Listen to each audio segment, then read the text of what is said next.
Hey, welcome back. We're going to take a look at chapter 14, which is about management, motivation, and leadership. So the first thing we're going to do is talk about what is management. So a management is basically trying to achieve what needs to be done within the organization. And you do this through employees, planning, the ordering of raw materials, and you want to be the most efficient possible so that you can produce more at a cheaper cost to get it to your customers so that they're satisfied. That's management. Now, I know we think a lot about management as supervising people, and that's a lot of it. Yes, a lot of it is those people, but don't forget there's the other part of management, which is trying to get the project out, trying to get the product out the door to our customers. All right, so there you can see these four different areas here about planning, organizing, leading, controlling. And you can make an argument that any one of these four are more important than the other three. Now, in regards to these, you take a look at planning, it's basically figuring out how things will be done and when. You take a look at leading, leading is that motivating of people to try to get them to do something and also to set an example how people should act within the organization. We're going to talk more about leading and motivation later in this chapter. And then also we're talking about controlling. And controlling is basically measuring how we are doing. Do we need to make improvements? We're going to try to put a quantitative number to a process. All right, so we got different types of managements here. We got top management, which is typically your CEOs, vice presidents.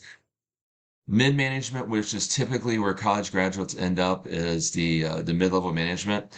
And here's a tough one because there's a lot of burnout here because you're getting information and requests from top management to keep numbers down and to keep spending down but keep processes up. And then you got the first line supervisors who's on the floor with their product being produced, and they're saying we need more money, we need more people, we need more resources. But yet the middle management's hearing from the top management saying we don't have money, we don't have time to get you the resources. Make do with what you got. And so that's a really tough position to be in. And there's a lot of, like I mentioned, there's a lot of burnout in that position. So be careful with that. Now, there's three skills you see here, the human, the technical, and conceptual. Most managers will have two.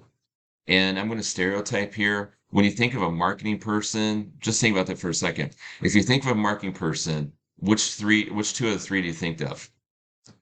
Probably the human skills and conceptual skills, because you're conceiving an idea about how things, how a new product can be, and the human skills is trying to get it out to customers and talking to people and selling the product.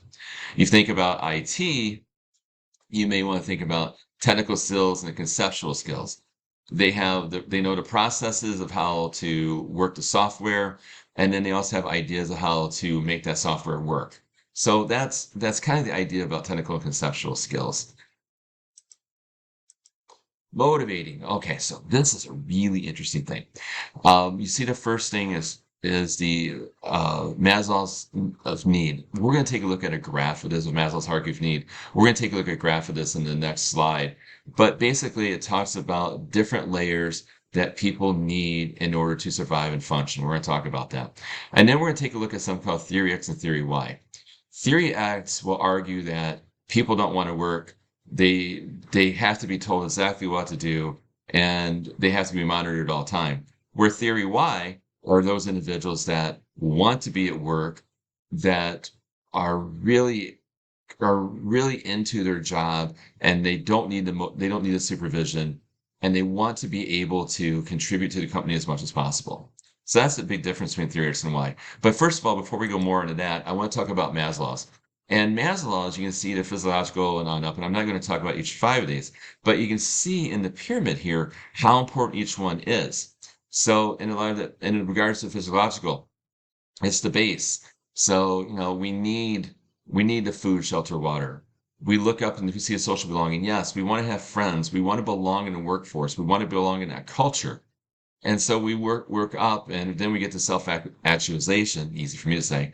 And that is to recognize that, yeah, you know what? I do a pretty good job. My work is good. I don't have any defects.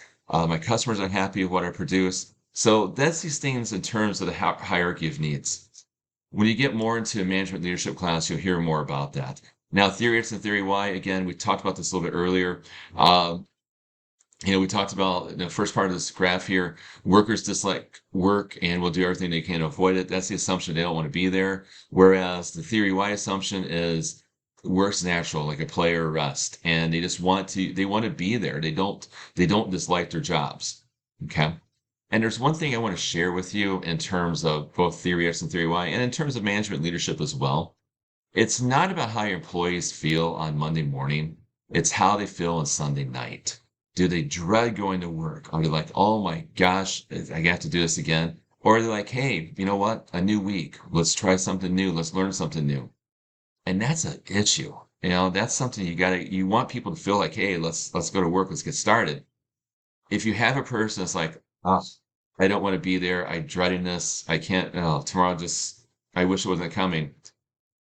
It might be time for them to move on. And also, if you feel like that, it might be time for you to look at a new job. And I know that's easier said than done. But if you feel like, oh, I just can't do this job anymore, I don't want to be there, it's time to move on. So, speaking of moving on, we're going to move on to job enrichment.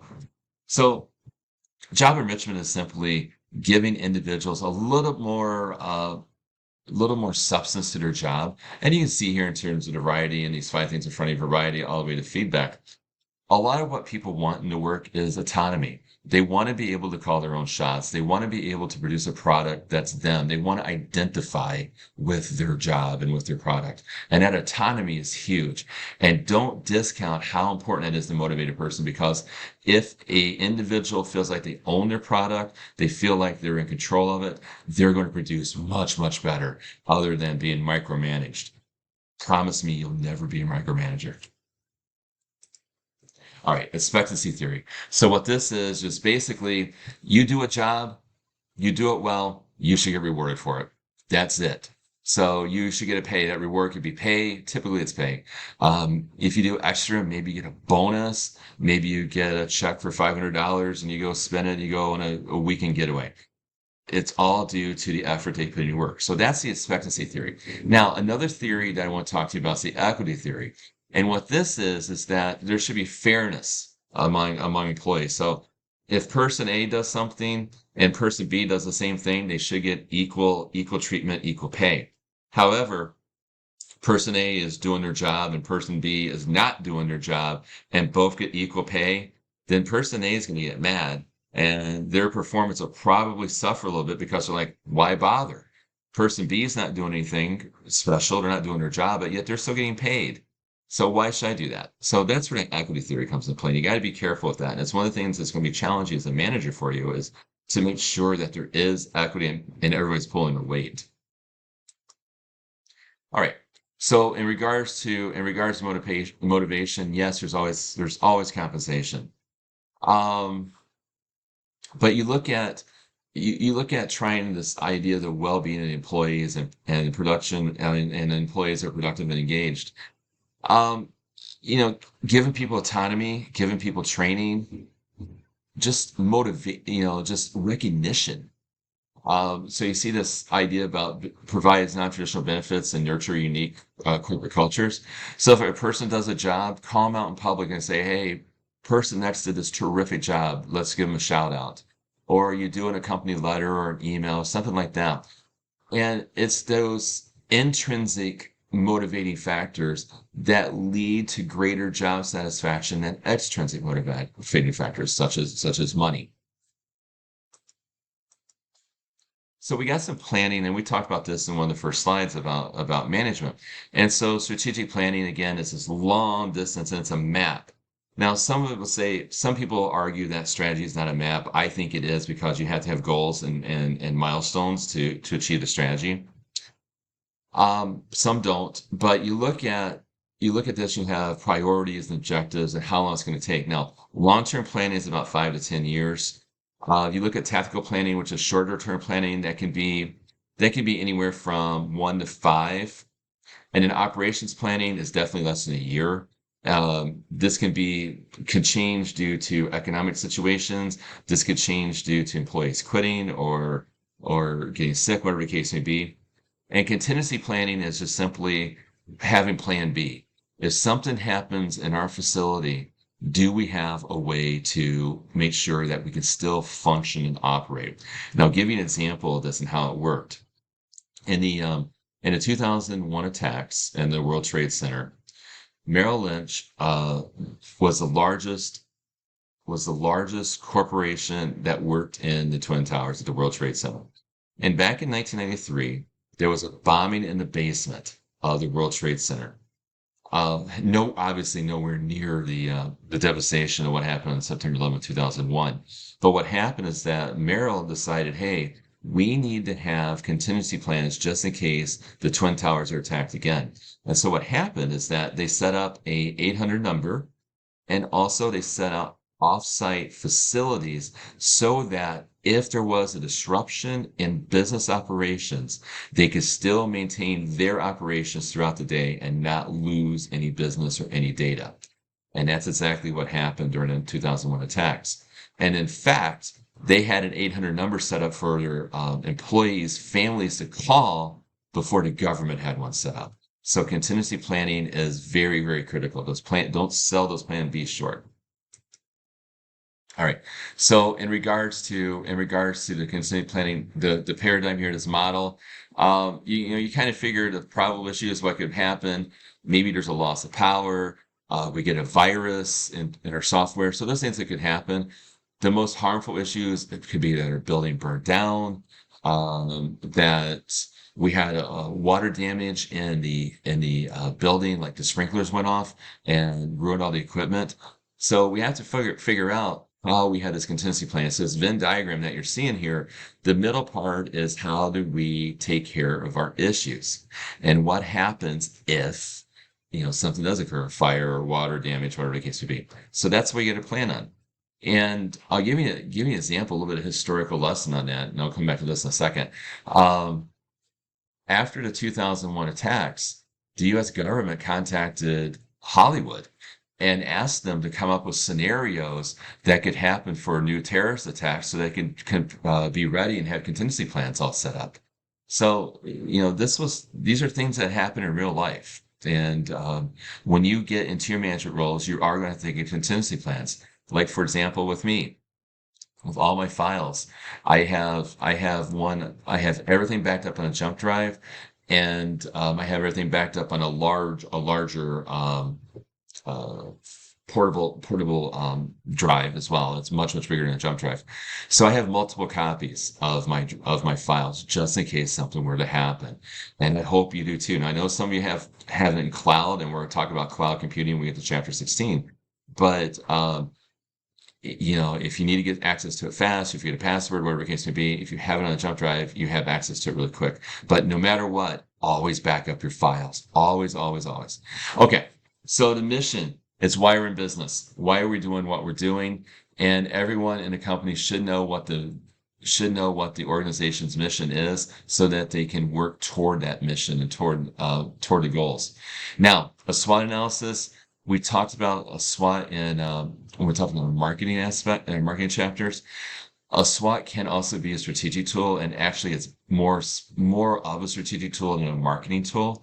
It serves its purpose in marketing, but in a strategic process, it's the second phase of a strategic process. The first, environmental scanning, which you found out about in the marketing chapters. SWOT analysis. There's a concept called the Porter 5 Forces model, which you'll learn about in your management class. And then there's something called evidence-based management. Evidence-based management is simply taking everything that you've gathered, especially from that 5 forces model, to make a plan of a strategy of way forward, hence evidence-based management.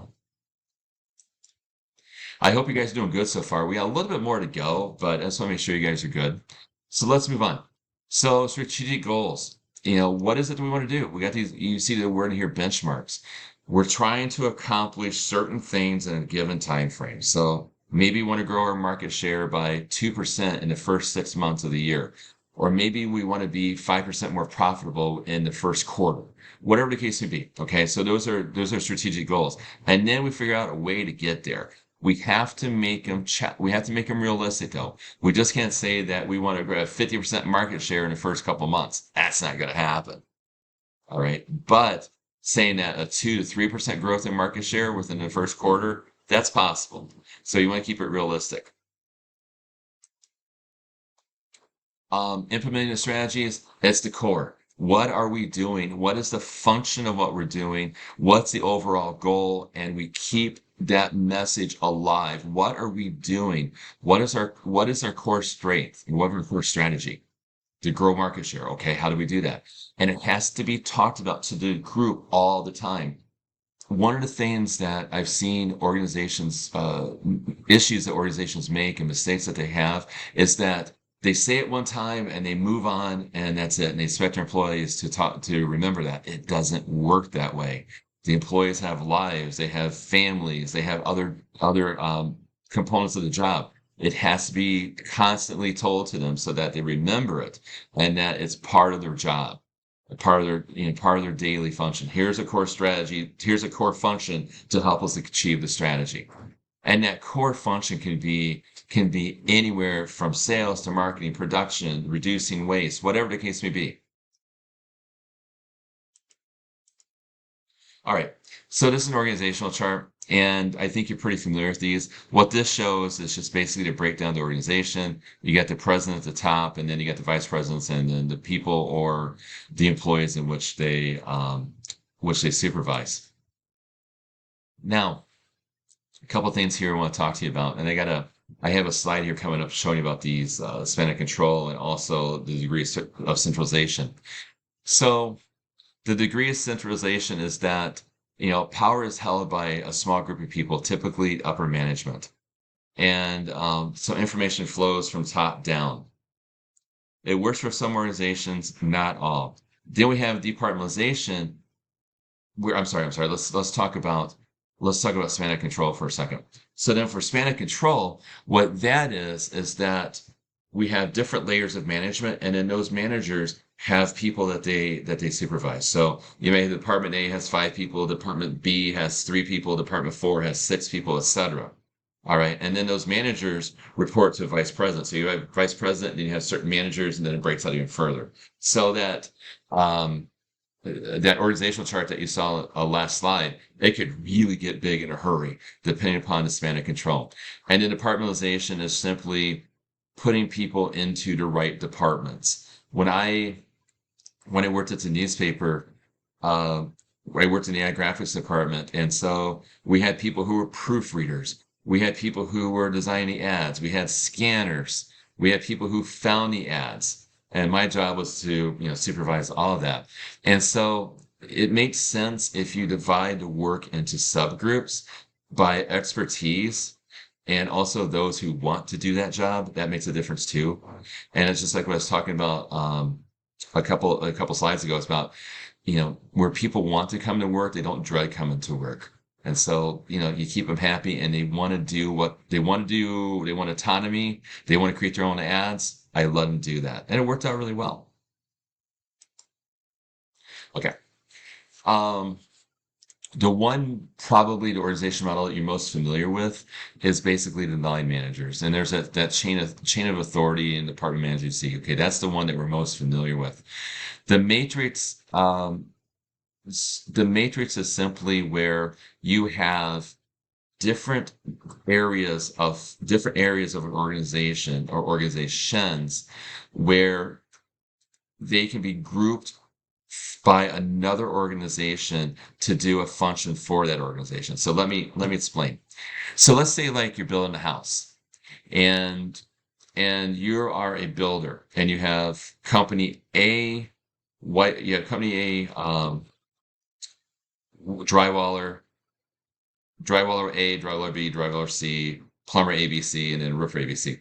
So what you can do is say, okay, I'm going to take roofer B and then plumber, I think it was plumber A, and then drywaller C. They work for other organizations. So they report to managers in the company which they work for, but then they also report to you as a person that is the project manager in building the house. So they have a little conflict because they're hearing 2 people want 2 different things. So while the matrix organization gives you an opportunity to choose from more people and have more people at your disposal, it creates a lot of confusion for that person. And typically they'll listen to the company that writes this, puts their name on the check, on their paycheck, not the project manager, but the company that hired them. All right. So then I talked about this a couple slides ago in terms of the span of power. If you see this free reign leadership, this gives more employees autonomy and gives them how they run the organization. It works pretty well in certain regards, but there needs to be a central figure. We go to the autocratic leadership. This is where the managers is top down. This is my way. This is the way we're going to do it. If you don't do it this way, you see the door. Go ahead, go take it. All right. So there's that pendulum, and then you see in the middle here about the democratic leadership. This is where a manager will solicit input from the employees, but they still will make the final decision for themselves. Okay. So if we go to the far left with the free reign, that's where the people are saying, yep, we're doing this. We're not consulting anyone. We're taking care of this. Far right is that the employees don't have a say. In the middle, the solicitation of information by the leaders. Okay. So in wrapping up this chapter, we want to talk about controlling just for a second. And be careful here. Don't be all bearing and don't be the micromanager. If I know that you're one of my students and you were a micromanager, I will come get you. All right, teaching you better than that. But in a different way, in terms of what the slide's talking about, is we need to be able to monitor the performance. There has to be a way to put put numbers to what we're doing, quantitative, so we can measure measure thickness of something. We can measure how fast we produce it. We can measure how long it takes to get to the customer. Okay, so these are things that we can measure, and it's through these measurements that can help us create a better production process. And as you can see here, measuring actual performance against standards, there will be industry standards about how things should be done. And then if you're doing better than standards, fantastic. If you're doing less than those standards, it's time to think about what we need to do differently. And that's where that corrective action comes into play. Okay, so that's my discussion about chapter 14. I hope you enjoyed it. I'm sorry I got a little bit long with this, but if you have any questions whatsoever, please reach out and I'll be happy to talk to you about leadership until I'm blue in the face and to the point where you don't want to probably hear about it anymore. But anyway,